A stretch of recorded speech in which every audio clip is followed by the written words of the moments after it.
that office before you. I'm finishing up my last week now, as a matter of fact, so I know it can be a bit overwhelming, but I'm here to tell you there's nothing to worry about. You'll do fine. So let's just focus on getting you through your first week, okay? Let's see. First, there's an introductory greeting from the company that I'm supposed to read. It's kind of a legal thing, you know. Welcome to Freddy Fazbear's Pizza, a magical place for kids and grown-ups alike, where fantasy and fun come to life. Fazbear Entertainment is not responsible for damage to property or person. Upon discovering that damage or death has occurred, a missing person report will be filed within 90 days or as soon as property and premises have been thoroughly cleaned and bleached and the carpets have been replaced. Blah, blah, blah. Now, that might sound bad, I know, but there's really nothing to worry about. The animatronic characters here do get a bit quirky at night, but do I blame them? No. If I were forced to sing those same stupid songs for 20 years and I never got a bath, I'd probably be a bit irritable at night too. So remember, these characters hold a special place in the hearts of children and we need to show them a little respect, right? Okay.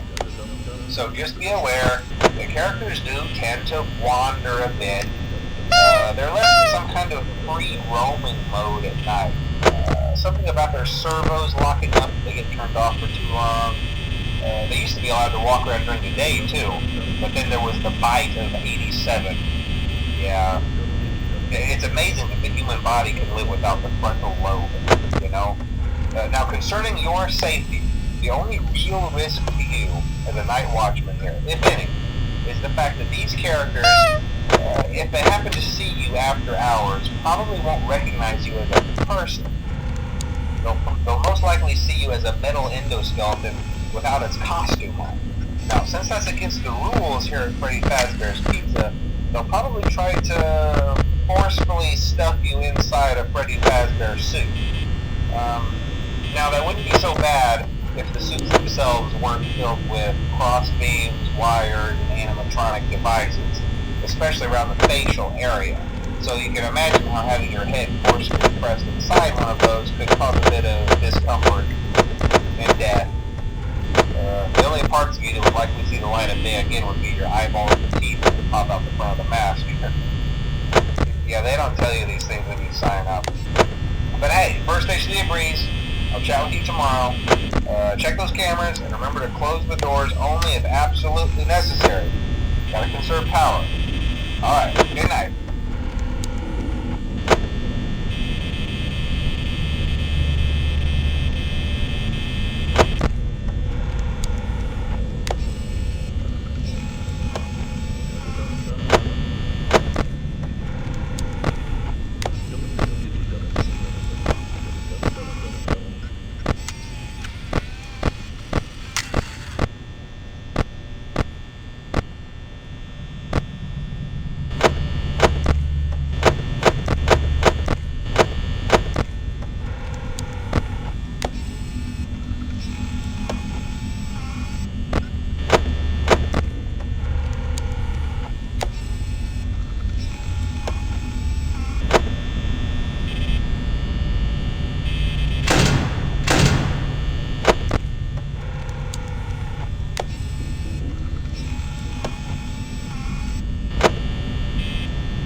friends tend to become more active as the week progresses.